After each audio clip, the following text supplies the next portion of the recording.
안녕하세요. 창세기에 대하여 창조에 대하여 우리가 성경을 보았습니다. 그렇죠? 창조에 대하여 보았습니다. 성경은 창조와 그 다음에 뭐예요? 죄의 기원, 죄가 어떻게 해서 들어왔느냐, 그 다음에 범죄, 그 다음에 4번 구속, 구원 이 말이죠. 5번째 재림에 대하여, 6번째 안식일에 대하여, 7번째 부활에 대하여, 8번째 영생에 대하여, 9번째 심판에 대하여, 10번째 하늘 본향. 이렇게 성경에서 우리가 이 과정을 찾을 줄 알아야 되는 겁니다.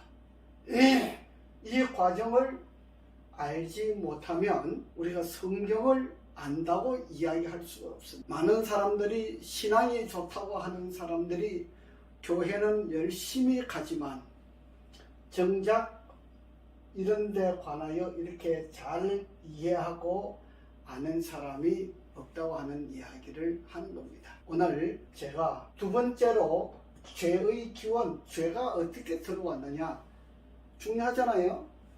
죄의 기원에 대해서 같이 성경을 보도록 하겠습니다. 창조를 우리가 공부했습니다. 창조에 대하여 창세기 1장 2장에서 창조에 대하여 공부했습니다. 그 다음에 이제 죄의 기원, 죄의 기원이라고 하죠. 죄의 기원은 죄가 어떻게 해서 시작이 되었고 어떻게 해서 지구로 내려왔느냐, 이것이 중요하지요. 굉장히 중요합니다. 그래서 제가 창세기 1장과 2장과 3장을 알지 못하면 성경을 모르는 것이다 라고 이야기해도 틀린 말이 아니다 라고 하는 이야기를 하는 겁니다. 죄의 기원. 자, 죄의 기원에 들어가기 전에 우리 창조에 대한 이야기를 조금 복습을 하도록 해보겠습니다. 창세기 1장 1절에 태초에 천지를 창조하시니라, 천지를 창조하시니라 그랬어요. 요한복음 1장 1절을 좀 보실까요? 요한복음 1장 1절을 보겠습니다. 요한복음 1장 1절에는 태초에 말씀이 계시니라 그랬어요. 태초에 말씀이 계시니라. 말씀, 헬라어로 로고스, 말씀이 계시니라. 태초에 천지를 창조했다 그러고 요한복음에서는 태초에 말씀이 계시니라고는 사도 요한이 기록을 했습니다. 제 이름이 요한인 거 아시죠? 제가 이 사도 요한의 이름을 따서 요한이라고 하고 있습니다. 태초에 말씀이 계시니라. 이 말씀이 하나님과 함께 계셨으니 이 말씀은 곧 하나님이시라 그랬어요. 그가 태초에 하나님과 함께 계셨고 만물이 그로 말미암아, 누구로 말미암아? 만물이 하나님으로 말미암아 지은 바 되었으니 지은 것이 하나도 그가 없이는 된 것이 없느니라.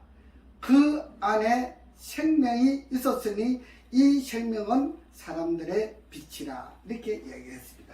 요한복음 1장 1절부터 3절까지 4절까지 보면은 상당히 도움이 되겠죠. 우리가 성경을 공부할 때 자세하게 공부하는 것이 중요합니다. 만물이 그로 말미암아 지은 바 되었다 얘기했습니다. 모든 만물이 그로 말미암아 지은 바 되었다 라고 하는 이 언어는, 이 글은 다른 어떤 책에도 없습니다. 성경에만 이 말씀이 있다는 이야기를 하는 것이죠. 중요합니다. 그 다음에 제가 원본에 없는 이야기를 하기 때문에 제가 원본을 준비를 하지 않아서 대강 좀 보도록 하겠습니다. 그 다음에 시편을 가보겠습니다. 시편 33편 6절로 가볼까요? 시편 33편 6절에 보면은 여호와의 말씀으로 하늘이 지음이 되었으며 그랬어요. 뭐로? 말씀으로. 여호와의 말씀으로 하늘이 지음이 되었다. 그러니까 말씀으로 창조하셨다 그랬잖아요. 그죠?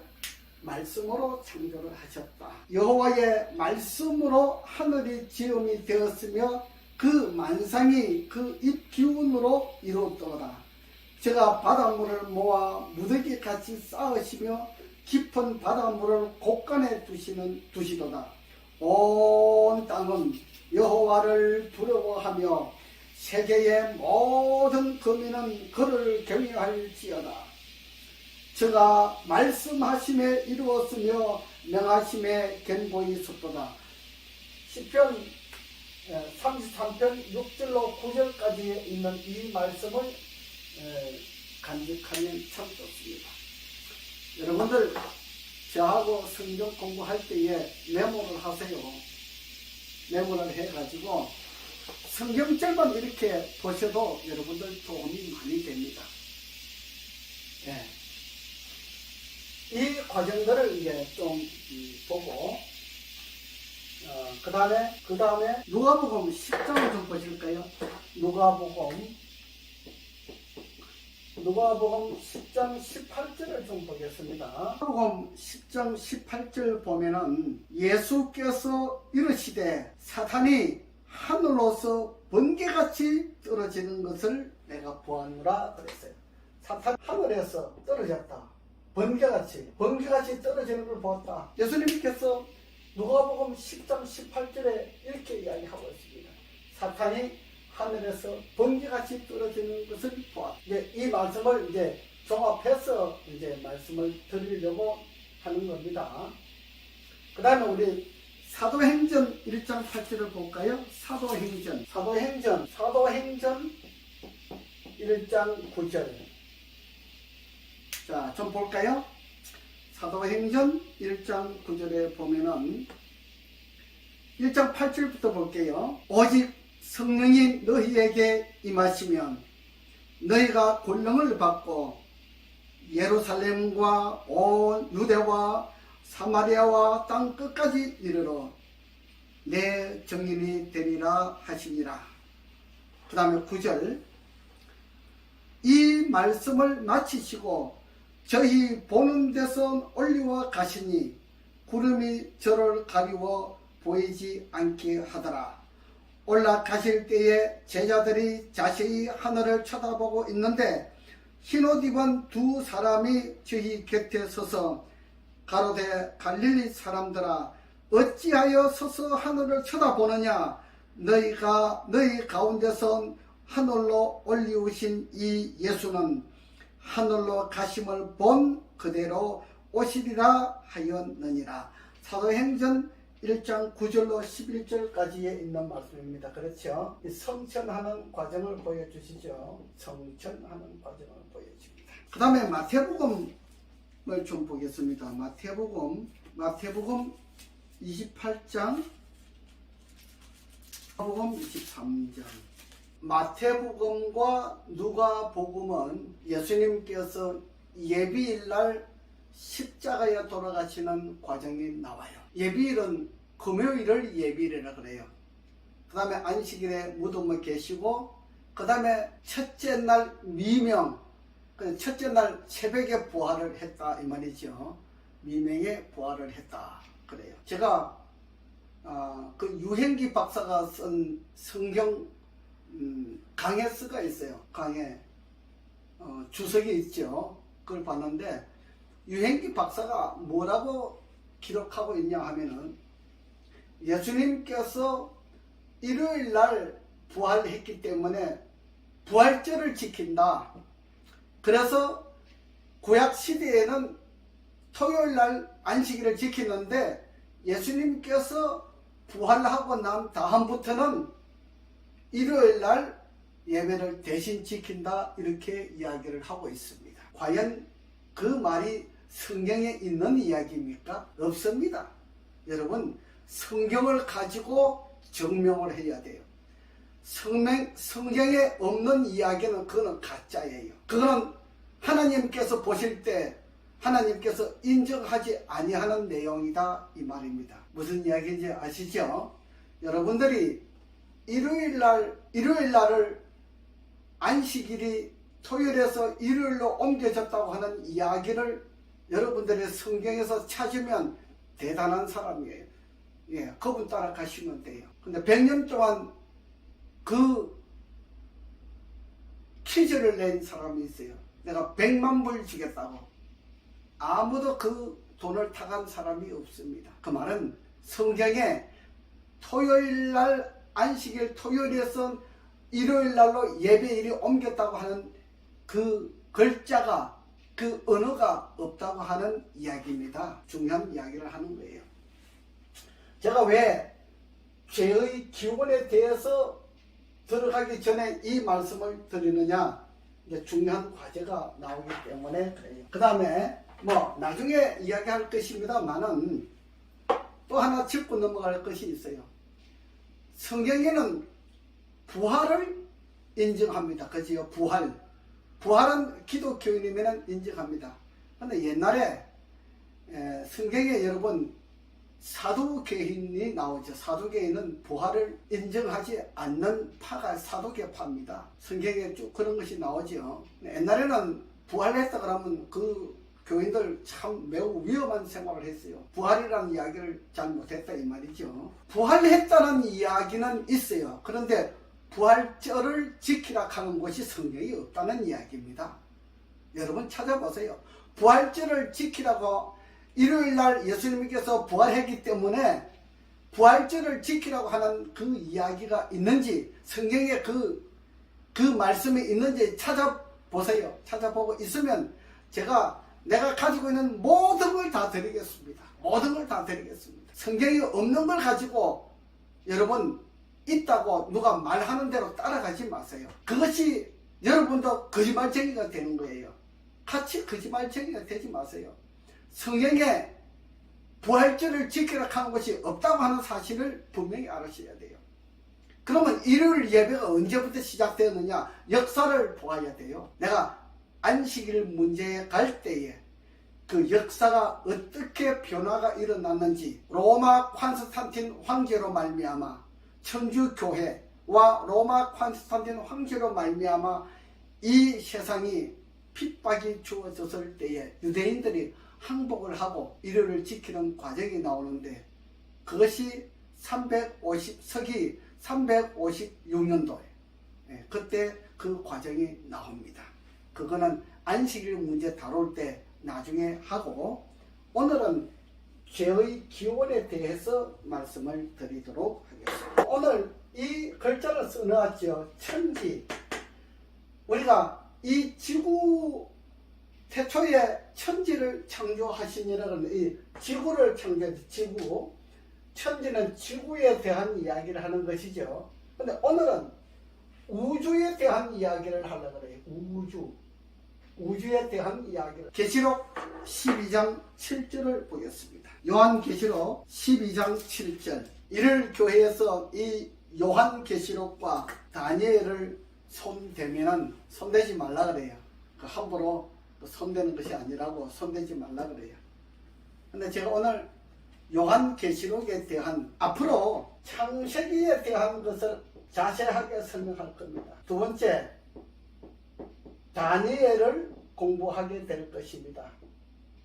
세 번째, 요한계시록을 공부하게 될 것입니다. 이 책이 성경 전체를 이끌어가는 주도적인 역할을 하고 있습니다. 굉장히 중요하지요. 오늘 요한계시록과, 오늘은 요한계시록 이사야에 대해서 요한계시록과 이사야에 대하여 좀 보도록 하겠습니다. 요한계시록 12장 7절, 계시록 12장 7절부터 9절까지 보겠습니다. 하늘에 전쟁이 있으니 그랬어요. 하늘에 전쟁이 있다. 자, 하늘에 전쟁이 있다. 지금은 지구에 대한 이야기를 하는 것이 아니고 우주에 대한 이야기를 하는 겁니다. 하늘에 전쟁이 있으니 그랬어요. 창세기 1장과 창세기 2장, 1장과 2장은 하나님께서 창조하는 과정이기 때문에 죄에 대한 것이 없지요.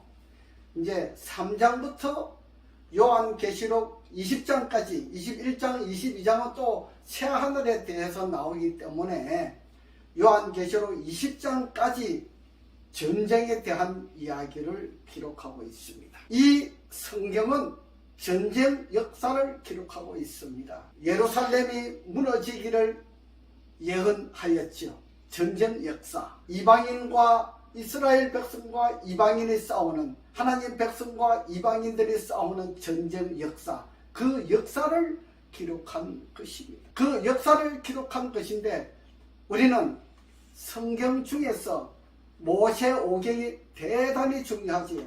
창세기, 출애굽기, 레위기, 민수기, 신명기 요 부분적으로 성경을 다 다루면은 제가 매일 강의해도 10년을 강의해도 다 못할 겁니다. 그렇죠? 창세기 계시록 12장 7절 하늘에 전쟁이 있으니 미가엘과 그의 용으로 더불어 싸울세. 용과 그의 사자들도 미가엘과 사자. 요거 미가엘과 사자와 그 다음 또 뭐라고 그랬어요? 용으로 사자들이 용으로 더불어 싸울세. 용과 그의 사자들도 싸우나. 용과 그의 사자. 이렇게 되는 겁니다. 미가엘과 사자, 용과 사자가 싸우게 되는 과정을 이야기하고 있습니다. 그의 사자들도 싸우나 이기지 못하여, 누가? 용과 그의 사자들이 이기지 못하여 다시 하늘에서 저희의 있을 곳을 얻지 못한지라. 그래서 이 우주입니다. 이거는 계시록 12장에 대한 이 이야기는 우주에 대한 이야기는, 우주 하늘에 있을 곳이 없어서 어디로 와요? 지구로 오는 겁니다. 우리는 창세기 1장과 2장에서는 지구에 대한 것을 공부를 했는데 지금 요한계시록 12장에서는 하늘에 대한 이야기를 하는 겁니다. 용과 미가엘과 용이 싸워서 용이 졌잖아요. 지니까 땅으로 내쫓겼어요. 하늘에서 있을 곳을 얻지 못한지라 큰 용이 너 쫓기니 곧 옛뱀 마귀라고도 하고 사탄이라고도 하는 온 천하를 꿰는 자라 땅으로 내어 쫓기니 그의 사자들도 저와 함께 내어 쫓기니라 그랬어요. 요한계시록 12장 7절과 9절에서는 용과 그의 사자들이 하늘에서 전쟁을 해가지고 이기지 못하게 쫓겨나는 과정을 설명하고 있습니다. 그래서 오늘은 천지와 우주에 관한 이야기를 하는 겁니다. 이거는 하늘에 대한 이야기를 하는 겁니다. 이거는 하늘, 이거는 지구가 아닙니다. 왜?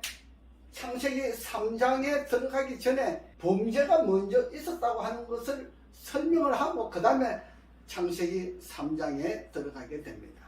그 과정을 알아야 되기 때문에 말씀을 드리는 것이에요. 그래서 이 하늘에서 전쟁이 있었다 이 말을 지금 하고 있습니다. 그러니까 하늘에 전쟁이 있었다. 그 다음에 두 번째 이사야를 본다 그랬죠. 이사야 14장을 시편 잠언 이사야 14장 12절부터 17절까지 보겠습니다. 너 아침의 아들 계명성이여, 너 아침의 아들 계명성이여 그랬어요. 어찌 그리 하늘에서 떨어졌으며 너 열국을 엎은 자여 어찌 그리 땅에 찍혔는고. 내가 내 마음에 이르기를 내가 하늘에 올라 하나님의 뭇별 위에 나의 보좌를 높이리라. 뭐라 그랬어요? 하늘 뭇별 위에 나의 보좌를 높이리라. 지금 마귀가 그렇게 이야기하는 겁니다. 내가 북극 지폐의 산 위에 좌정하리라. 가장 높은 구름에 올라 지극히 높은 자와 비기리라 하도다. 뭐라 하세요? 가장 높은 구름에 올라 지극히 높은 자와 비기리라 하도다. 그러나 이제 내가 엄부 곧 구덩이의 맨 밑에 빠치우리로다. 너를 보는 자가 주목하여 너를 자세히 살펴보며 말하기를 이 사람이 땅을 진동하며 열국을 경동시키며 세계를 황무케 하며 성읍을 파괴하며 사로잡힌 자를 그 집으로 놓아보내지 않던 자가 아니요 하리라. 이사야서의 전쟁에 대한 이야기가 많이 나옵니다. 그러죠. 부활 후에 일어나는 그 사건들, 부활 후에 사람들이 죽고 나면 산에도 버리고 바다도 이렇게 뼈를 갖다 다 갈아가지고 버리고 뭐 화장해서 버리고 이렇게 다 하잖아요. 그러면 하나님께서 오실 때 어떻게 부활하겠습니까? 이렇게 질문하는 사람이 있습니다. 당연히 있지요. 우리 사람이 이해를 할 수 있도록 하나님께서 역사하는 것이 아니고 전지전능하신 분이라 그랬잖아요. 무소부재하신 분이라 그랬잖아요. 하나님의 속성은 전지전능하신 분이시고 무소부재하신 분이에요. 사람이 불에 태워가지고 갈아가지고, 제가 그 화장장에 한번 가봤는데 정말 징그럽더라고요. 말만 들어도 징그러워요.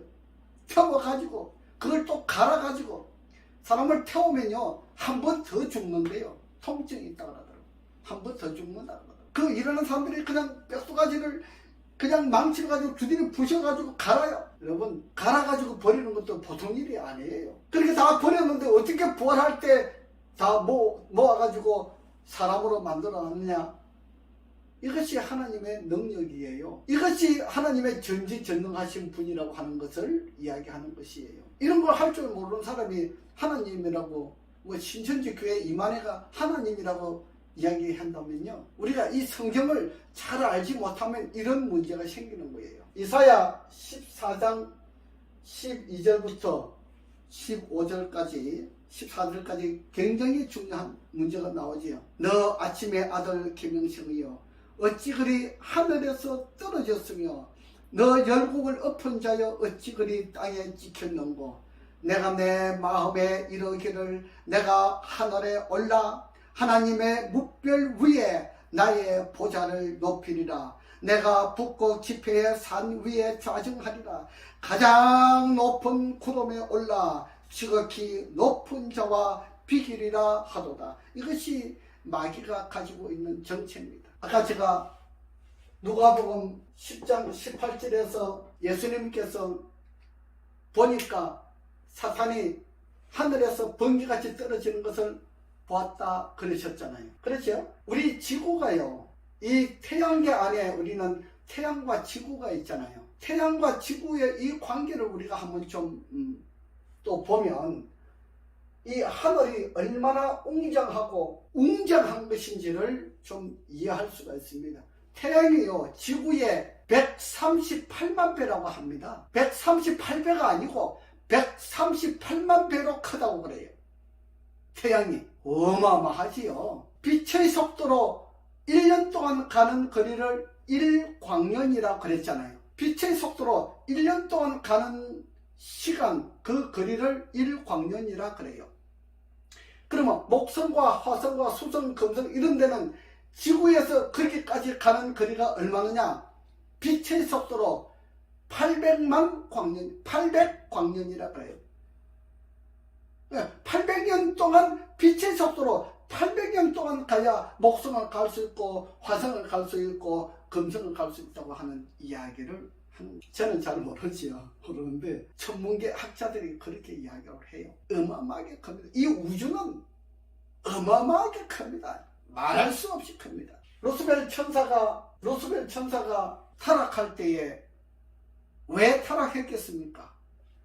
하나님의 율법에 대한 반기를 드는 거예요.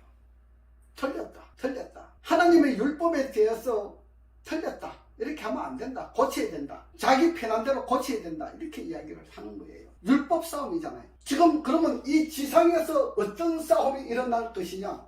앞으로 율법 싸움이에요. 율법 싸움은 어디에서 일어나느냐? 안식일을 문제 가지고 율법 싸움이 일어날 것이에요. 안식일을 지키느냐 안 지키느냐 전쟁이 일어날 것이에요.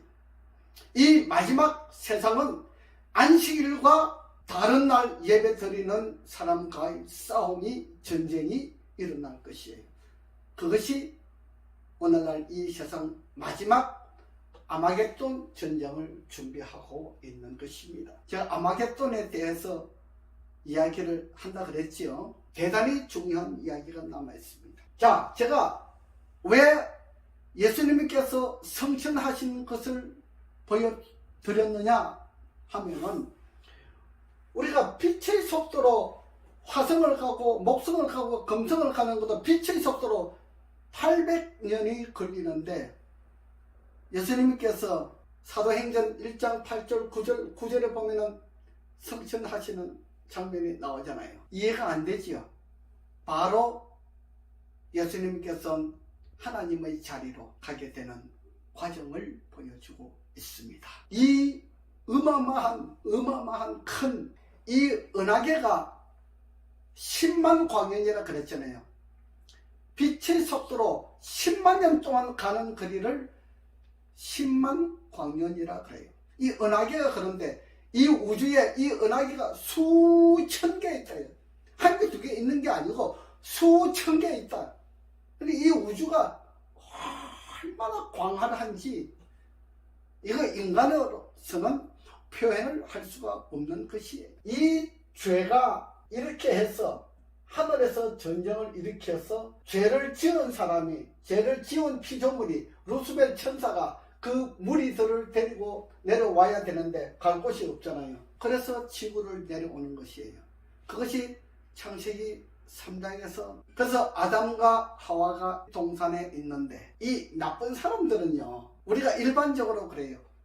나쁜 짓을 하는 사람들은 그 속에 음흉함이 들어있어요. 감추어요. 밖으로는 양처럼 보이고 속으로는 호랑이가 들어앉아 있어요. 그래서 모의를 하는, 몰래 숨어서 정치를 하는 거예요. 여러분, 이 세상이 움직여 나가는 것도요, 이 세상 주관자들과 관리들이 이 나라 백성들을 위해서 얼마나 준비를 많이 하고 노력을 많이 하는지를 알아야 됩니다. 근데 우리가 이 세상에 살면서도요, 이 나라의 지도자들과 주관자들을 위해서 기도해야지, 막 불평불만하는 사람들은요, 이거는 믿음을 가지고 있는 그리스도인이 아니라고 합니다. 믿음을 가지고 있는 그리스도인이면요, 적어도 이 나라를 관리하고 있는 통치자들과 그 관리들을 위해서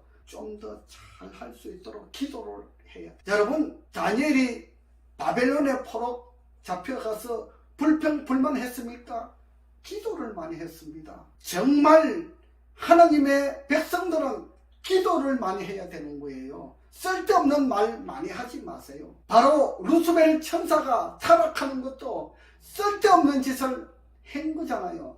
자기 마음대로 생각을 한 거예요. 오늘 이 세상에 있는 모든 사람들도 쓸데없는 짓을 하지 마세요. 나라에 반기를 드는 사람은 그거는 나라에 좀도둑이 되는 거예요. 그거는 나라에 좋은 사람이 되지 못하는 것이에요. 우리가 나라의 통치자들과 나라의 관리들을 위해서 기도해야 됩니다. 여러분, 내가 통치하면 그런 소리 안 할 것 같습니까? 내가 통치를 해도 지금 통치를 하고 있는 사람의 자리를 바꿔서 내가 통치를 해도 나도 그렇게 할 겁니다. 여러분, 여러분들이 통치를 한다고 하면 그렇게 하지 않을 것 같습니까? 아닙니다. 그것이 잘 안 되는 사람들이 불평이 많고 불만이 많은 것입니다. 여러분, 불평불만을 가지는 사람들은요, 하늘 법칙에, 하늘의 원칙에 맞지 않습니다.